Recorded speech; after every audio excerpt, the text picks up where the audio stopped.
sur l'actualité politique en Guinée-Conakry en 15 minutes, du sommet à la base, c'est dans votre émission Oroya Politique. Tous les jeudis, retrouvez Sardi Kondé pour un quart d'heure dans le débat politique. 17h, 17h15, des personnalités de la classe politique guinéenne ainsi que les cadres du gouvernement actuel vous donneront de mieux apprécier le thermomètre de la politique locale. Oroya Politique, ensemble relevons le défi de la bonne gouvernance. Émission à suivre également sur nos différentes plateformes numériques.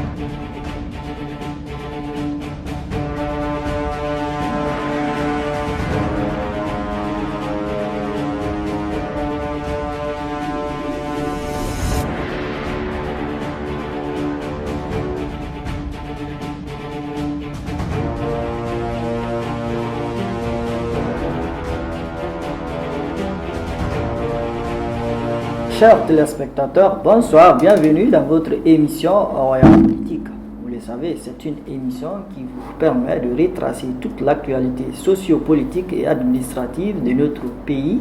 C'est tous les jeudis quand il est 17h sur l'ensemble de nos différentes plateformes digitales, la chaîne YouTube et le site du journal Oroya, www.oroya.net.gn. Mais également en version électronique et écrite à retrouver dans les colonnes du journal Oroya. Alors, dans ce nouveau numéro de l'émission Oroya Politique, nous recevons pour vous comme invité sur ce plateau M. Amara Kouyaté. Il est consultant international en gestion au Centre d'opération d'urgence de santé publique COUSP. Il est donc notre invité dans cette émission Oroya Politique. Avec lui, on fera le point autour des mesures envisagées en cas de maladies épidémiques et épidémiologiques, des pistes de solutions, des dispositions à prendre pour un État feront l'objet de cette émission. Vous faites bien donc de choisir votre quotidien national Oroya. C'est parti pour un quart d'heure d'émission. Oroya Politique, ensemble relevons le défi de la bonne gouvernance. Émission à suivre également sur nos différentes plateformes numériques. Monsieur Amara Kouyaté, bonsoir. Bonsoir. Merci d'avoir accepté notre invitation. C'est un plaisir. Alors, avant de commencer cette émission, parlez-nous un peu de vous. Bon, je pense que vous venez de faire un briefing sur moi. Je suis Amara Kouyaté, je suis gestionnaire logisticien, mais aussi consultant en gestion des centres d'opération d'urgence de santé publique. Alors, M. Kouyaté, nous allons démarrer cette émission avec cette toute première question. En tant que gestionnaire et logicien, consultant en gestion au Centre d'opération d'urgence de santé publique et système de gestion d'incidents GSI, quelles sont les dispositions qu'un pays doit prendre pour éviter d'être surpris par les maladies épidémiques et endémiques? Merci pour la question. Elle est importante, cette question. D'abord, nous allons faire un petit aperçu sur les années 2014-2016 qui ont été très critiques pour la Guinée pendant la crise contre Ebola. Si vous voyez que Ebola a pris une grande envergure en Guinée, c'est parce qu'il y avait quelque chose qui ne marchait pas. Alors, votre question est sur ce point, c'est-à-dire la détection précoce ou mieux se préparer pour détecter le plus rapidement possible une urgence de santé publique. Alors aujourd'hui, après cette épidémie, je pense qu'il y a eu assez d'efforts, il y a eu beaucoup de réformes. Et pour répondre exactement à votre question, il faut que les pays essaient de mettre des dispositifs de détection précoce ou des dispositifs d'alerte précoce en cas d'apparition d'un événement étrange ou d'une probable urgence de santé publique. Donc il faut vraiment renforcer. Si ces dispositifs sont mis en place, il faut les renforcer par des formations, par la disponibilité des kits, pour que dès qu'il y a un événement étrange, dès qu'il y a une suspicion, qu'il y ait automatiquement une alerte et une détection pour que les efforts soient mis en œuvre pour stopper. Alors, la deuxième question, au cas où un pays est frappé par les cas de maladies épidémiques, comment y faire face pour gérer et sortir totalement de cette crise, pour éviter également toute propagation au niveau des autorités? Alors, bien qu'il y a des efforts partout dans tous les pays aujourd'hui, on ne peut vraiment pas rester sans une épidémie, parce que parfois on se dit que les épidémies sont plus malignes que nous-mêmes. Oui. Mais avec tous les efforts mis en place, je pense qu'il y a une probabilité, de fortes probabilités de contenir aujourd'hui des maladies quand elles surgissent, telles que Ebola. Et vous devez savoir qu'après 2014-2016, Ebola est revenu encore en Guinée, en 2021, quand on était en pleine crise Covid. Mais ça n'a pas pris d'envergure parce qu'il y avait déjà des dispositions qui étaient préalablement établies pour pouvoir contenir la maladie. Alors, toujours par rapport à votre question précise, je vais beaucoup m'accentuer sur le cas guinéen. Aujourd'hui, nous avons des équipes d'alerte et de réponse. Nous avons aujourd'hui des équipes de surveillance qui sont placées partout. Alors, comme je l'ai dit, c'est vrai qu'il y a beaucoup de mesures prises, mais les épidémies viennent toujours. Donc, en cas d'épidémie en Guinée ou dans un pays, il faut que tout commence par la sensibilisation. Il faut une forte sensibilisation parce que quand une maladie surgit, il faut connaître c'est quel type de maladie, parce que chaque type de maladie a ses messages, a ses informations, a aussi ses méfaits.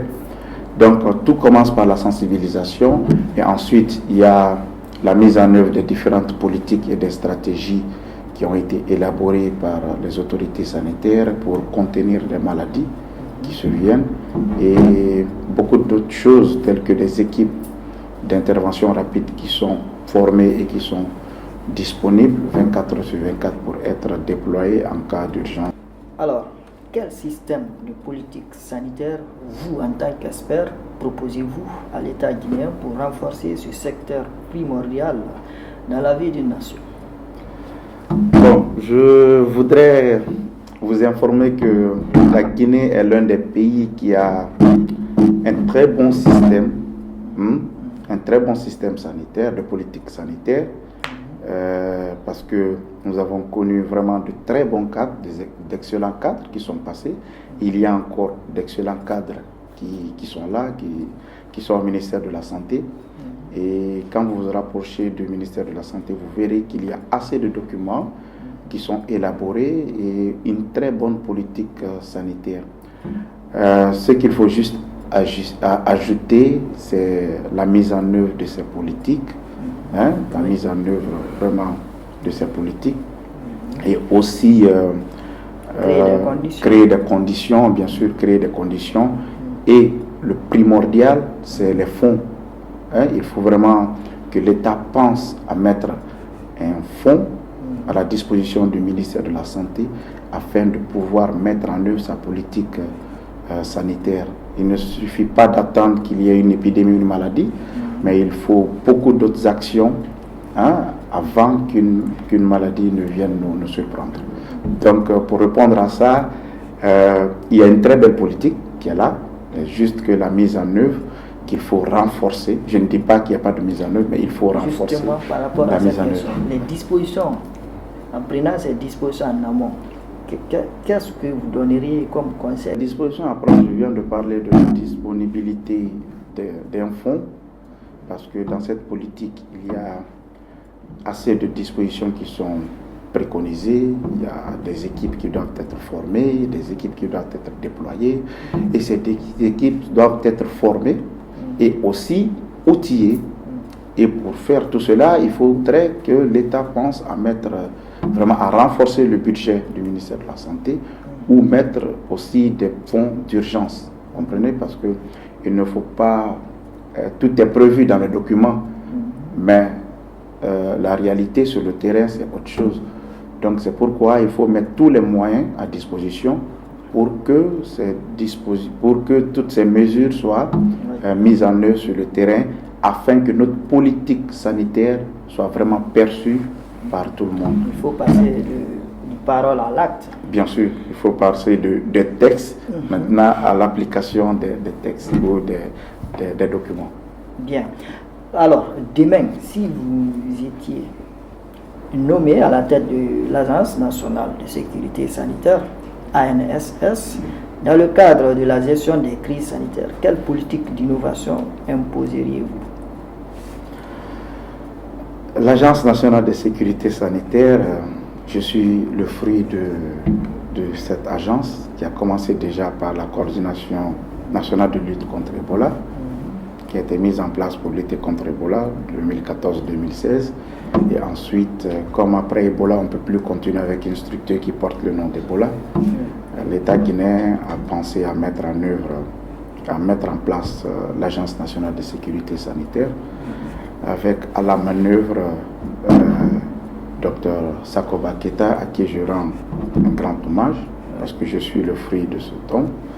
Alors, et je voudrais aussi dire, c'est bien que c'est possible que je sois à la tête de cette agence, mais je voudrais aussi vous dire que celui qui est à la tête de cette agence aujourd'hui est un collègue, quelqu'un qui a le très bon profil pour être à la tête, à qui d'ailleurs je proposerai à l'État vraiment de le confirmer parce qu'il est encore intérimaire. Alors, revenant à votre question, en tant qu'expert, si moi j'étais à la tête de cette agence, je serais très très content, je serais vraiment à l'aise parce que un gros travail a été fait en amont. C'est-à-dire un très gros travail a été déjà fait et celui qui hérite aujourd'hui de la direction de cette agence aura vraiment une grande facilité pour mettre en œuvre des stratégies innovantes et autres. Donc, bien qu'un gros travail ait été fait en amont, il y a aussi beaucoup de choses à faire.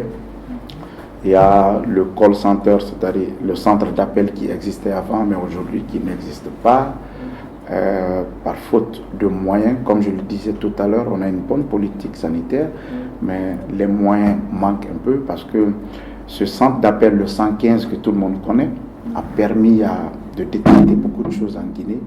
Dès qu'il y a un petit problème quelque part, ça peut être dans au fond d'un village, un village lointain qui n'a pas de connexion parce qu'aujourd'hui tout est sur les réseaux sociaux, mais il peut y avoir un problème de connexion d'Internet. Mais si les appels passent, surtout que c'est gratuit, il y a directement cet appel qui est fait. Et alors il y a ce centre qu'il faut redynamiser, il faut remettre en place et redynamiser, tout en promotant la formation des agents. Il y a aussi beaucoup d'équipes qui ont été mises en place, mais aujourd'hui qui sont des équipes dormantes. Donc il faut réveiller ces équipes, il faut les outiller, il faut faire des mises à jour et pour que ces équipes soient prêtes à être déployées les 24 heures suite à un événement ou à la déclaration d'un événement. Alors c'est aussi un lieu pour moi d'informer aussi qu'il y a une équipe qui est en train d'être mise en place partout en Afrique. Et la Guinée aujourd'hui est dans la 4e phase. Cette équipe s'appelle Search, l'équipe Search. J'ai personnellement assisté à la formation de cette équipe dans 5 pays différents. Et de fait de ma proximité avec l'agence toujours, il y a l'étape de la Guinée qui est en train d'être mise en œuvre. Et j'espère que je serai là aussi pour la formation de cette équipe, ainsi que tout ce qui va avec la mise en place de cette équipe. Bien. En tant que formateur aujourd'hui, quelles sont vos collaborations avec l'Organisation mondiale de la santé, OMS, en Abidjan? L'Organisation mondiale de la santé, comme vous le savez, c'est l'organe qui est chargé de la santé publique dans le monde entier. Et je suis très très content d'être aujourd'hui dans le pôle de formateurs de l'OMS dans le cadre du projet Search, cette équipe dont je vous parle. Donc je suis, comme je l'ai dit, je suis un membre du pôle de formateurs dans la gestion d'un centre d'opération d'urgence et le système de gestion de l'incident. Alors, notre collaboration, c'est une très bonne collaboration parce que on est déjà dans la base de données de l'OMS. Comme je vous l'avais dit tout à l'heure, j'ai fait plusieurs pays en Afrique dans le cadre de la consultance et aussi dans le cadre de la formation, c'est-à-dire de la facilitation du module 1 du package de cette équipe qu'on appelle Search. Et même là où je vous parle, je dois me rendre ce week-end en Côte d'Ivoire dans le cadre de la facilitation du même module de l'équipe Search de la Côte d'Ivoire. Alors, à date, quel est le rapport entre votre structure et l'État guinéen? Je parle du COUSP. Alors, le COUSP, le Centre d'opération d'urgence de santé publique,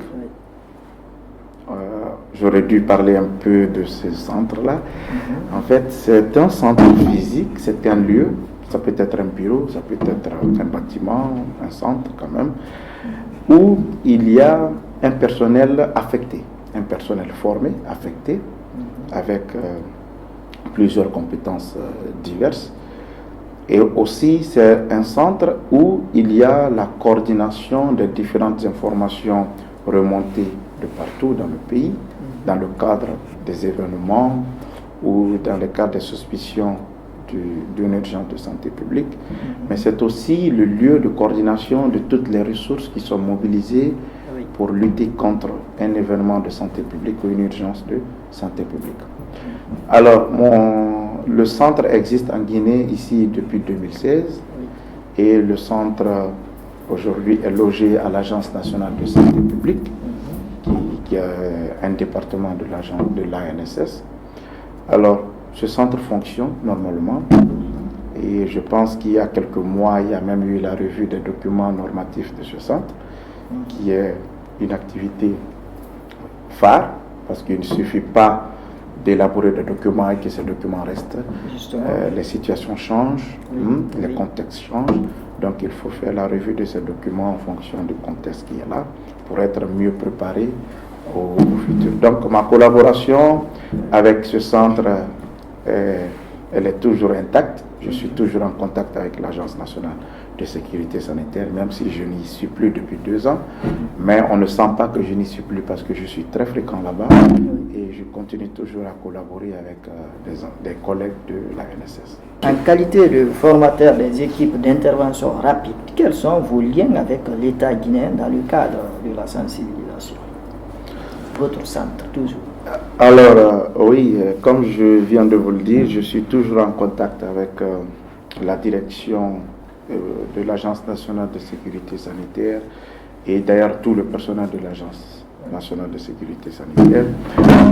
Quand je suis déployé dans un pays et que je vois des aspects qui sont vraiment bien, qui sont vraiment captifs, automatiquement j'appelle mon collègue de la NSS, je lui demande est-ce qu'il y a cette stratégie qui est mise en place en Guinée, sinon on se donne des orientations, des conseils afin que ces aspects ou ces stratégies qui sont vraiment bien soient aussi initiées en Guinée.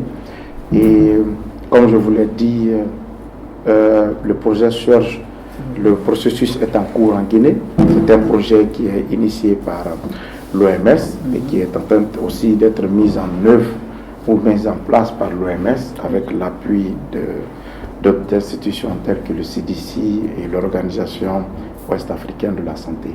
Alors je suis disponible pour mon pays afin de me donner moi-même en cas de besoin et je l'ai fait dans d'autres pays, pourquoi pas chez moi. Et comme le processus est en cours, je suis ce processus de très près. Et dès que ça aboutira, je pense que je serai l'un des premiers formateurs qui ira se présenter au ministère de la Santé afin d'apporter ce que je pourrais apporter dans cette initiative. Eh bien, amables téléspectateurs, vous avez compris, il est donc notre invité dans cette émission Oroya Politique, M. Amara Kouyaté, consultant international en gestion au Centre d'opération d'urgence de santé publique COUSP. C'était donc la première partie de votre émission Oroya Politique. On revient juste derrière cette courte transition. Oroya Politique, ensemble, relevons le défi de la bonne gouvernance. Émission à suivre également sur nos différentes plateformes numériques. Univers des métiers, découvrez les vrais talents cachés de nos différents corps des métiers en Guinée à travers votre émission Univers des métiers. Tous les samedis à partir de 22h sur la chaîne YouTube du quotidien national Roréa et nos différentes plateformes digitales. Univers des métiers est une émission qui donne la parole aux vrais professionnels des métiers. Ces faiseurs de société vous émerveilleront par leur talent de génie créateur. Suivez leur parcours du début à la fin dans votre émission Univers des métiers.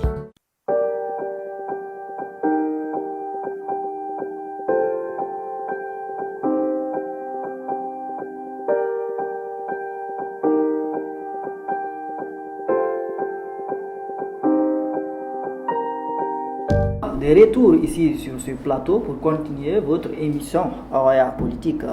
Je vous le disais à l'entame, nous avons comme invité M. Amara Kouyaté. Il est consultant international en gestion au Centre d'opération d'urgence de santé publique, COUSP, en abrégé. Alors, M. Kouyaté, Oui. on ne vous lâche pas encore. Votre vision de politique sanitaire, est-ce que votre vision de politique sanitaire en tant qu'expert concorde-t-il avec celle des nouvelles autorités? Je dirais sans hésitation oui, parce que tout le monde est témoin des réformes que les nouvelles autorités sont en train d'entamer et de mettre en place. Aujourd'hui, dans la politique sanitaire d'un pays, le primordial, c'est la construction, la rénovation ou la restructuration des établissements hospitaliers, des centres de santé et autres. Aujourd'hui, regardez Donka. Donka, c'est une référence aujourd'hui. Et cela, grâce aux nouvelles autorités, on a vu comment ils ont accéléré la finition, l'équipement, avec des équipements, des matériels de dernière génération. Vous voyez, ça c'est déjà une bonne vision de politique nationale. Aujourd'hui, beaucoup de médecins sont formés. Beaucoup de médecins sont formés.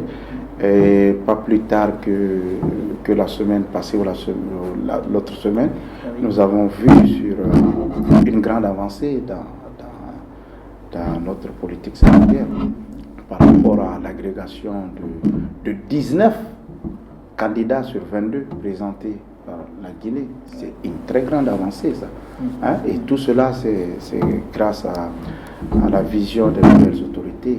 Vous voyez, c'est vraiment quelque chose de très apprécié et très salutaire. Donc, je dirais que ça concorde vraiment et que nous espérons que ça continuera comme ça. Monsieur Kouyaté, nous sommes pratiquement à la fin de cette émission, mais avant de la clore, peut-être vous avez un dernier message à l'endroit de nos autorités et la population dans le cadre de la santé.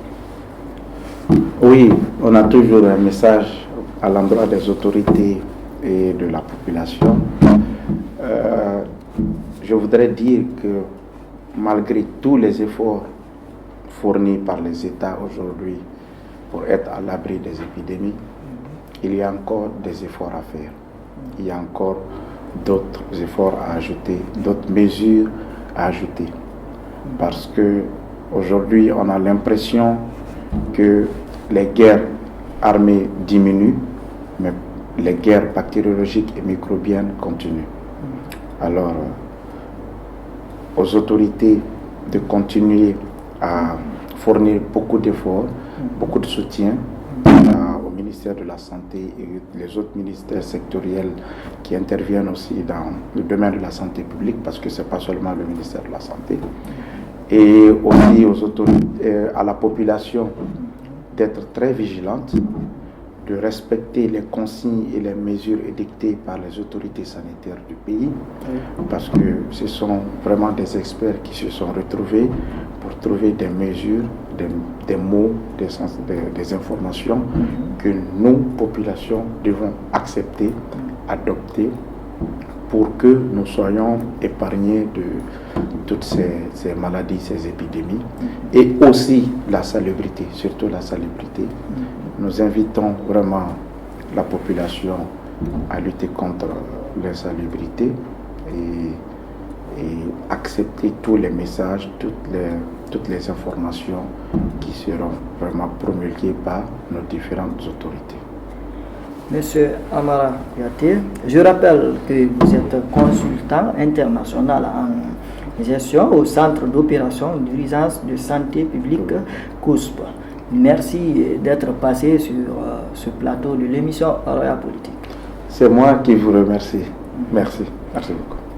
Aimables téléspectateurs, c'est donc pratiquement fini au compte de ce numéro de l'émission Roya Politique. Merci à tous de l'avoir suivi.